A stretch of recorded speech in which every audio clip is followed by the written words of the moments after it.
আসসালামু আলাইকুম।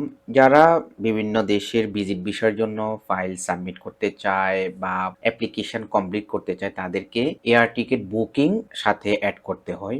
আজকের ভিডিওতে আমি দেখাবো যে আমি পার্সোনালি কিভাবে এয়ার টিকেটগুলো বুক করি। তো আমারগুলোর সাথে আপনার সাথে মিলবে না। আপনি চাইলে কিন্তু এই ওয়েবসাইট থেকে ফ্রিতে করতে পারবেন না। বাট আমি করতে পারবো। আমি কিভাবে করতে পারবো সেটা আমি আপনাদেরকে স্টেপ বাই স্টেপ দেখাবো। কারো যদি ফ্রি এয়ার টিকেট বুকিং প্রয়োজন হয়, অর্থাৎ দামি এয়ার টিকেট প্রয়োজন হয় তাহলে আমার সাথে কন্ট্যাক্ট করতে পারেন। তো এখানে অনেকগুলো অপশন আছে। আপনি কি ধরনের টিকেট চাচ্ছেন? ওয়ান ওয়ে টিকেট নাকি রাউন্ড টিকেট নাকি মাল্টিপল সিটির? এটা কি ধরনের টিকিট? ইকোনমি নাকি বিজনেস? কতজন মেম্বার হবে? Adult, children, infants? Okay. Normally আমাদের রাউন্ড ট্রিপের প্রয়োজন হয়। যেমন আমি একটা টিকেট আপনাদেরকে বুক করে দেখাচ্ছি। আমি সিঙ্গাপুর থেকে জাপানে যাব। তো আমি টোকিওতে নামবো। এটা দিয়ে দিলাম। দেন আমি ডেটটা সিলেক্ট করব। কত তারিখ থেকে কত তারিখে যেতে চাচ্ছি। কত তারিখে আমি ব্যাক করব। সার্চ অপশানে ক্লিক করব।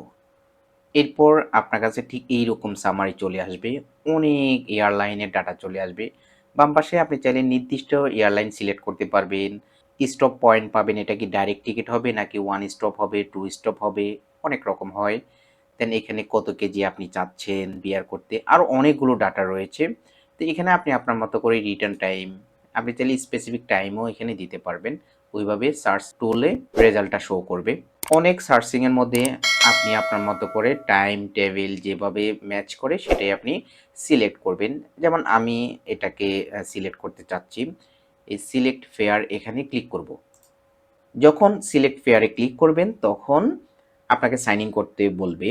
তা আপনি কীভাবে সাইন ইন করবেন? আপনার তো পোর্টাল অ্যাকাউন্ট নেই। আমার পোর্টাল অ্যাকাউন্ট আছে, সো আমি আমার পোর্টাল অ্যাকাউন্টে সাইন ইন করতেছি। ওকে, এখন আমি আমার পোর্টালে সাইন ইন অবস্থায় রয়েছি। সিলেক্ট ফেয়ার এখানে ক্লিক করব। ক্লিক করার পর এখানে প্রাইস অপশানটা আসবে, এটাকে আমি একটু ব্লার করে রাখলাম। সিলেক্ট কন্টিনিউ এখানে ক্লিক করব। এরপর ঠিক এইরকম সামারি দেখতে পাবো। বাম পাশে আমরা রিফান্ড এবং ক্যান্সেলেশনের পলিসি পেয়ে যাব। এখন আমাদেরকে প্যাসেঞ্জারের ডাটাটা অ্যাড করতে হবে। অ্যাড প্যাসেঞ্জার এখানে ক্লিক করব। দেন যত নিয়মে টাইটেলটা ইউজ করব। পাসপোর্টের তথ্য অনুসারে ফার্স্ট নেম, লাস্ট নেম দেব, একটা ভ্যালিড মোবাইল নাম্বার দেব, একটা ভ্যালিড ইমেল আইডি দেব, ফরেন নাম্বার আরেকটা অল্টারনেটিভ নাম্বার দিতে হবে। পাসপোর্টের তথ্য অনুসারে ডেট অফ বার্থ দেব, অ্যাপ্লিক্যান্টের পাসপোর্ট ডিটেলস দিতে হবে, পাসপোর্ট নাম্বারটা দেব, ন্যাশনালিটি কোন দেশের, বাংলাদেশ হয় নর্মালি, আমরা তো বাংলাদেশিদের জন্যই বুকিং করি। পাসপোর্টের এক্সপায়ারি ডেট দিয়ে অ্যাড প্যাসেঞ্জার এখানে ক্লিক করব। ক্লিক করার পরে এই অপশনটা শুধু আমার জন্য, আমি এখানে একটা চেক মার্ক করব। দেন এখানে দুইটা চেক মার্ক করতে হবে। বুক অপশানে ক্লিক করব। বুক করার পর আমি ঠিক এইরকম ডাটা পেয়ে যাব।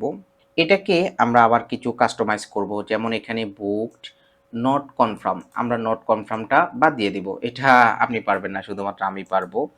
দেন পিএনআর নাম্বার পাবো, এটাকে কপি করে আমরা টিকিটের জায়গায় বসাইয়ে দেব।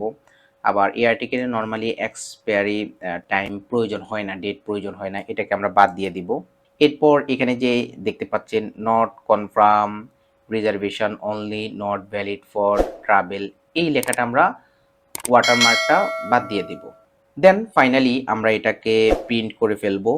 প্রিন্ট করার পর আমরা এই এয়ার টিকিটটি যে কোনো ভিসা অ্যাপ্লিকেশানে ব্যবহার করতে পারবো। আমি আবারও বলছি, আপনি যদি কোনো এয়ার টিকেট সাপোর্ট নিতে চান তাহলে আমার সাথে যোগাযোগ করতে পারেন। যোগাযোগ করার মাধ্যমগুলো ভিডিও ডিসক্রিপশনে দেওয়া রয়েছে।